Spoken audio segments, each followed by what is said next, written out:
Welcome in, guys, to Browns Film Breakdown, Tuesday, April 29th edition of the podcast. Here with Jared Mueller from Dogs by Nature. We are going to cover a bevy of different things, including what we thought about the draft around the league, what we thought the division did, and then ultimately Jared's thoughts around what the Browns put together in this draft. Very weird draft, but full of varying opinions. And I'm curious to hear his, and we'll get some others this week too. Reminder, film rooms are going up. We have Carson Schlesinger, and then we obviously had Mason Graham. More coverage on those are going up as well. We had yesterday, I wrapped up thoughts on the other 4 draft picks I didn't get to in the first podcast, so all of that is available. 5 stars, always love those. Written reviews help make Browns fans find us in the algorithm. And then if you're on YouTube, thumbs up, subscription always helps as well. But come over to the website, subscribe there. That's the best way to support the work we're doing. Everything you guys do subscription-wise goes back into what we're putting out here, such as the ability to do a podcast with Jared. What's up, buddy? How are you? We're both making it through, right? Yeah, we're limping. We're not. I said on my show yesterday, it's like not having a voice that works or having it be painful is like a groin pull for an athlete. It's like it's very tedious and it's uncomfortable. But we're gonna try to make it through. I got to ask you as we start this old man journey together, what you think of old man Deontay Johnson now coming to the Browns. It was a visit happening. I say old, he's 29. That's football old. He came out of Toledo a little older. And it's been a very his first 3 years, we think he's going to be pretty good. Steelers give him an extension. And then all of a sudden it's 3 teams last year quitting on a team. And it's like, what happened? So you're left to believe the Browns draft, which we're going to get to later, felt very like, let's get some football guys, until the last pick, you kind of felt like it was low maintenance football guys who are those types of culture builders. And now you kind of are like bringing Deontay Johnson into the fold. And it's not to say this isn't Kadarius Toney level stuff because he's been really good in the league. He's made Pro Bowl. So he's been good. And it's not that long ago. He has been injury prone and he doesn't like his role. It seems to lead to drama. But I'm curious what you think of it, because me personally, I know they also did the rare tender there on Elijah Moore too, which allows them to, if he gets signed before the deadline, receive some compensation. Like Elijah Moore visited the Bills.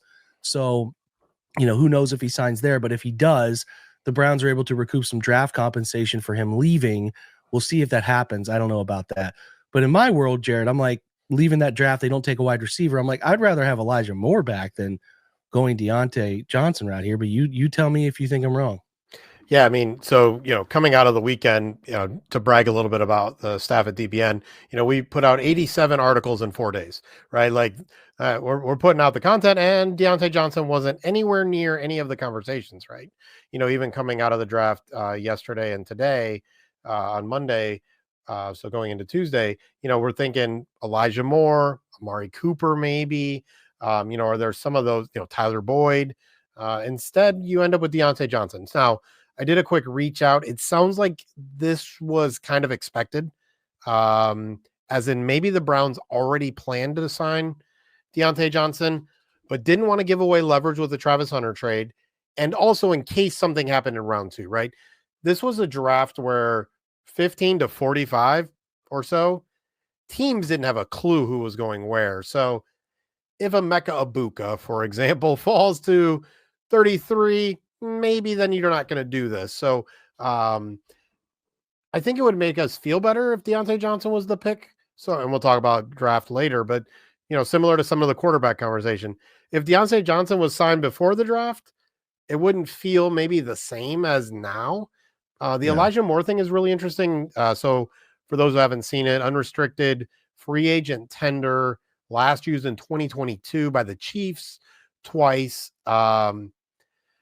The Browns could get compensation, but the compensatory pick formulas are basically done, and the Browns aren't getting any. So even if Elijah Moore goes to Buffalo, the Browns are not going to get any compensatory picks, which seems like they're using this to try to stop the Bills from signing him, and Moore is going to get a $3 million 1-year deal to return to Cleveland. So you could have the Browns wide receiver lined up: Jerry Jeudy, Cedric Tillman, Deontay Johnson, Elijah Moore, Jamari Thrash, and DeAndre Carter, who they signed as a return man. Like, you might already have their 6 wide receivers.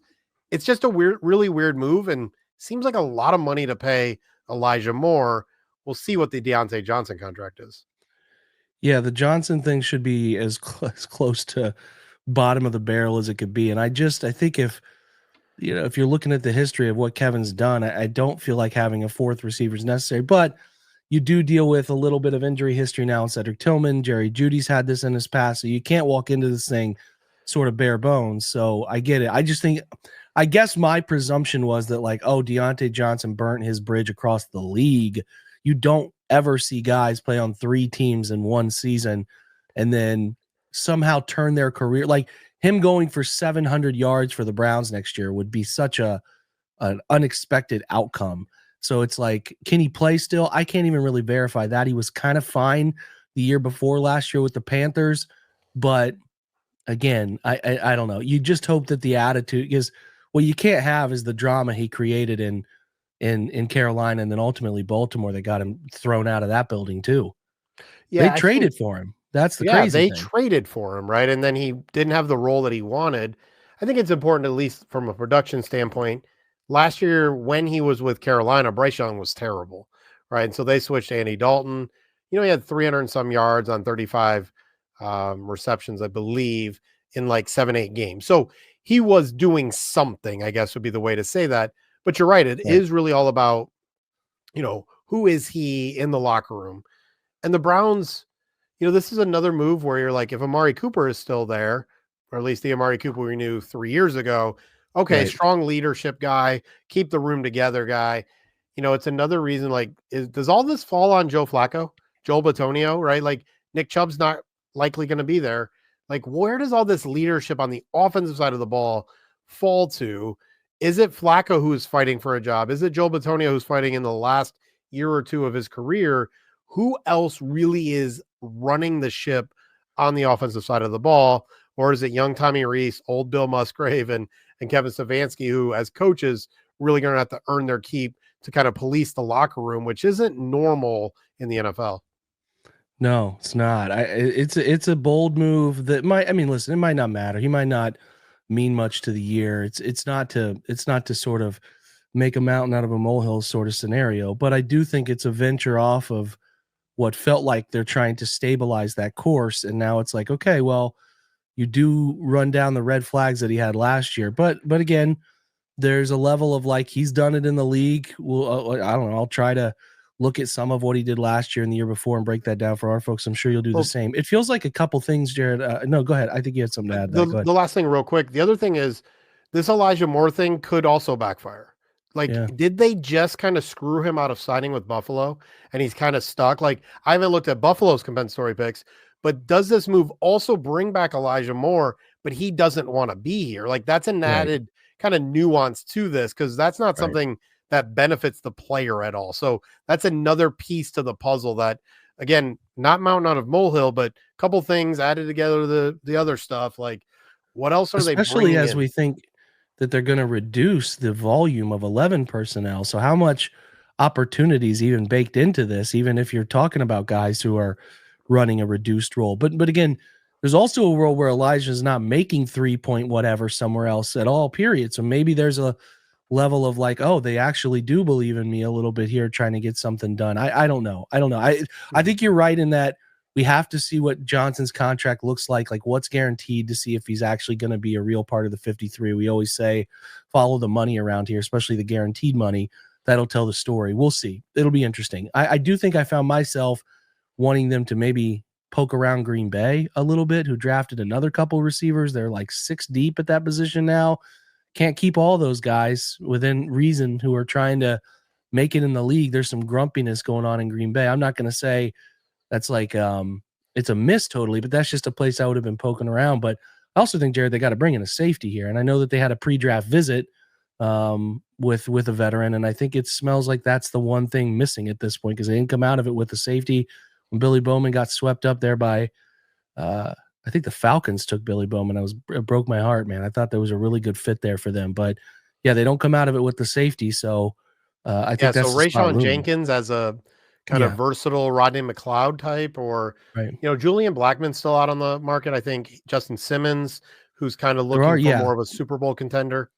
right. Intriguing names still in that market. So Yeah, options to be found there. I will say too, as we shift off that, because I think there's going to be plenty of banner to have about some of those moves. They're looming. They can't go into the season with the safety setup they have. So we'll keep our eyes on that. But what did you like about the draft? Like, are there any teams that stood out to you? Like, I wanted to pick a couple that I thought I really liked their draft. I thought the Giants did pretty well, man. All things considered, getting Abdul, whether you like Jackson Dart or not, they took a quarterback swing, and it didn't cost them a ton to go up into the first to get him. I know I like Darius Alexander. I know he's a little older, but I like him a lot. Think he can do really well with that, three-headed machine they have at edge. And then Scattaboo, Marcus and Bo, and Thomas Fedone. And I don't know if you know the story of Thomas Fedone. He was the top high school tight end coming out of high school ahead of Brock Bowers and some others. Wow. Goes to Nebraska, gets hurt, a couple years straight injuries. But he's a tough SOB. I would have loved him in the later rounds too. But yeah, I mean, I like theirs. I don't know. Is there any other one that stood out to you? I got one other one that stood out before. We're kind of talking non-division because we can talk about the division teams in a minute. But yeah, two that really stood out to me. I'll go one, give you the option to see if we match up. The Patriots, like when you think Drake May is your guy, right? And I'm kind of the opposite of most people. It's like, well, you have an offensive coach or a defensive coach, load up on his side. No. Yeah. He's getting paid to make that side better. So you load up Will Campbell, Travion Henderson, Kyle Williams, who I think many people don't know, but Kyle Williams is legit a top of the second round kind of player in my book. Jared Wilson, the center. I think that's just a really strong way to say, Drake May, you're our guy, but we're also going to make sure you can prove that we're not going to have excuses, any of those kind of things. So the Patriots really kind of fulfilled what they needed to do with a young quarterback. Yeah, I like the run in the early 100s too. Craig Woodson, an underrated safety out of Cal. I really like Josh Farmer, a defensive tackle at Florida State's a nice player, and then Braden Swinson, a good edge rusher out of LSU. So I definitely like that one. We did cross over. You did steal my second one, but I mean, I think again, a team that I don't know how you feel about it, but they made some big moves. I just think Tampa just drafts well, and I thought their UDFA class was really good, but they've drafted so well lately. I think Emeka is going to fit in what they do. Now I know it's a new coordinator 3 in 3 years now for Baker. We'll see if he keeps. I mean, I guess this guy's just. Is he going to set a record for offensive coordinators in his career? Good grief. Yeah. He got head coaches fired in Cleveland, so I think he's trying to balance it out by getting OCs hired in Tampa. It's funny how that keeps working out, but I like what they did with Emeka. I think he's going to fit them well, especially as Mike is aging and Chris is, hurt and coming off that injury. But their two corners, Benjamin Morris and Jacob Parrish, were guys I really like for short scheme fit. So they got both of those, and then David Walker's fun, and then I like that 7th round Tez Johnson swing. And then they had a nice UDFA class, including Jake Majors, a center out of Texas, I really liked. So they've done a nice job. So Tampa continues to draft well, and even though they might not have the top highest end of outcomes lately, and maybe some of that lingers into like the collectiveness of the quarterback or whatever other things. I mean, Baker's been better, but it's ultimately like they're maximizing what they have. They're drafting well, and that's why they've been to the playoffs a few straight years and kind of made some noise, Yeah, they absolutely feel like a team that knows what they're doing. They may not swing for the home runs, which may in the end, again, back to Baker, but a quarterback in general, if you're not drafting home runs, you're going to make the playoffs, especially in the NFC South. Tez Johnson might get blown away. I hope Tampa's not very windy, a little small guy. But yeah, again, a team that just knows what they're doing, right? Like, and again, they may not win titles. They may not compete with the Eagles or, some of those teams, but they're going to be good. And then, injury luck and this, that, or the other, Ibuka explodes to be, some kind of Devontae Adams type wide receiver or something. And all of a sudden you're there. For me, my second team stole a bunch of my players. And that is the Seattle Seahawks. Now, I didn't love or really know a ton about Zabel, but Emowari from South Carolina, just an athletic freak. Elijah Arroyo, the tight end, really athletic. I thought would be a nice pairing with David Njoku. Really love Harold Fannin, but I like that. And then, of all the quarterbacks, the high upside of Jalen Milroe was something that I just could see happening and be really excited about, and didn't think he would last down to 92, and really has me wondering if Milroe was still available. Would we be having that's a good question. That's a good question conversations, right? because if you look at the conversation they had with Dylan Gabriel, and it was like, I mean, obviously compared to the conversation with Shador, but like they love him. Like they were very much in a relationship that grew through the process and stuff. Like I left it thinking, hey, they probably would have taken Milroe and they got sniped. But I don't know, Jared. I think they really like that kid. Now I'm not here to say that's the right move. It's going to work out. It's Right. going to, that he's ever going to take a snap. Like I see him as like the highest end of what he could be is Case Keenum to me. And that's a guy who didn't get drafted, but whatever, neither here nor there. But like they clearly really liked him. And it's like hard for me to envision them being pissed off that Milroe sniped. And then 2 picks later, you're calling and they're like head over heels in this conversation. I Well, don't know. even What's your yeah, take? you're right because there's the secret workout. I don't know if it was secret, but it never Right. got leaked that they had that private workout dinner and everything with him. So you could be right, but for me, Seattle, Like they with mom knew him and stuff. Like he met the fan. They all got together. I think there was a real connection there.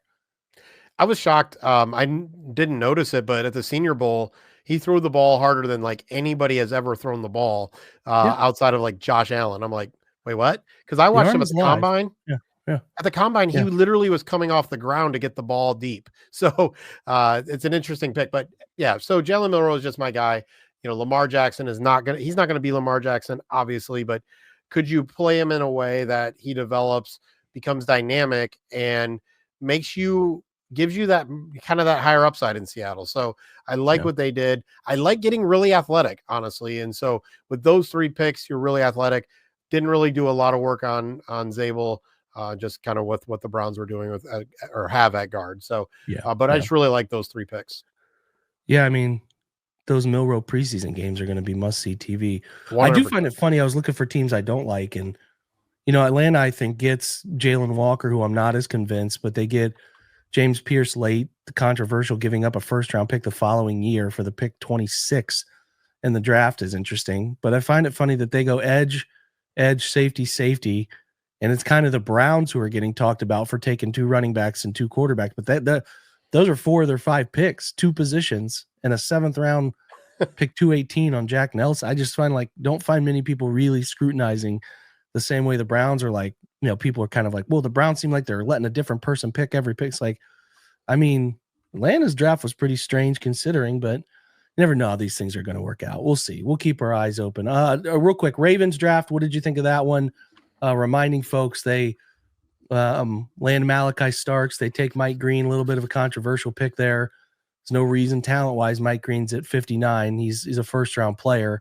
Obviously, a couple of incidents in his college career that lead to him being there. I'm not going to read all the names to you, but I think they did fairly well. It looks like pick a kicker in the 6th round to end the Justin Tucker experience.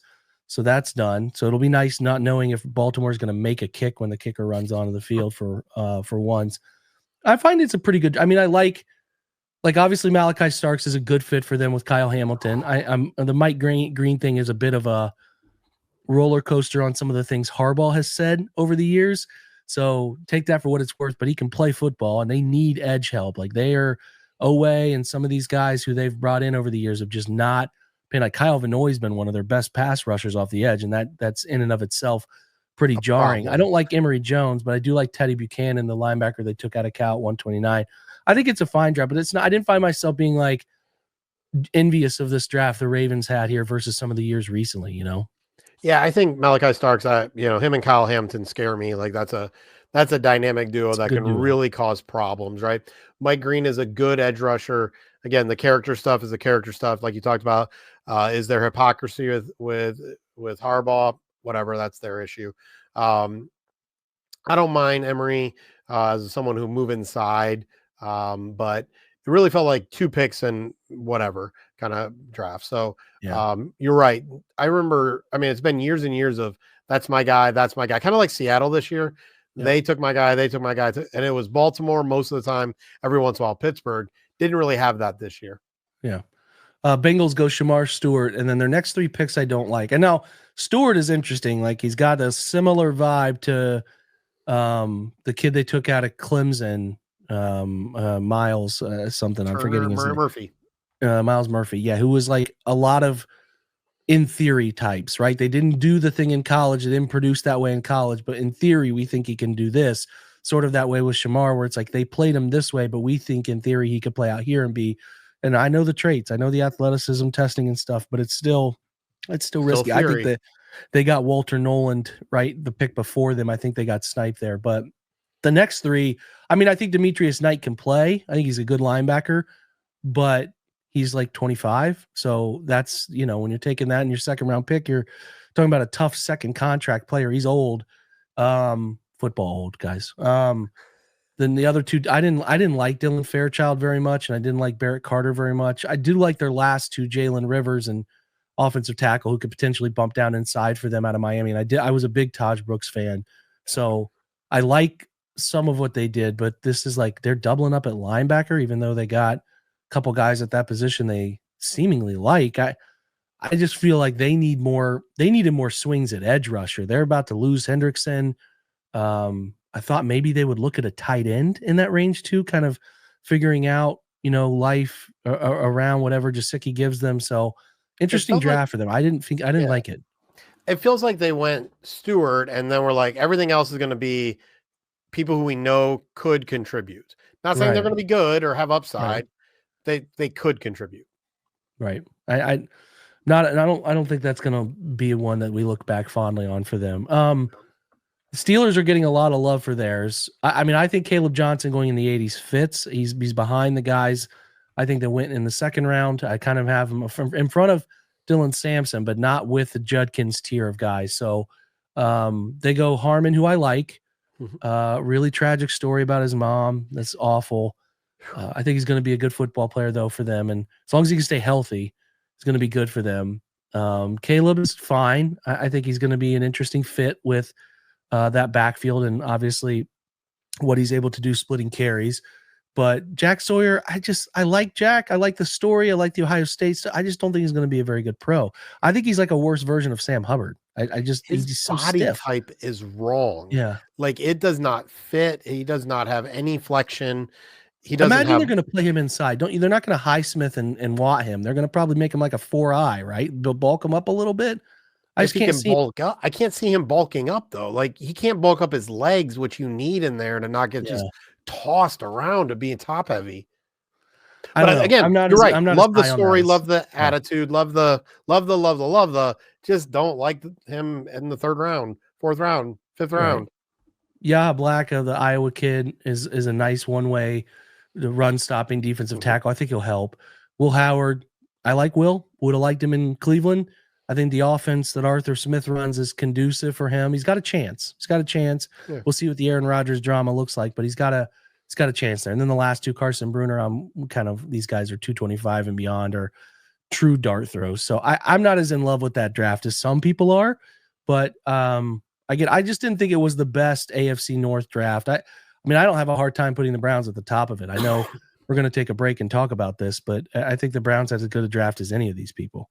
Yeah, 100%. Like you look at all of them, and it kind of fits the kind of narrative of this draft where teams were all over the place value-wise and how they saw these players that you look at the three other drafts, you're like, I'd like a couple of these players, but maybe not where they were taken, or really as a whole, all the draft classes are kind of a little bit, again, they weren't even ones we considered for our top draft classes.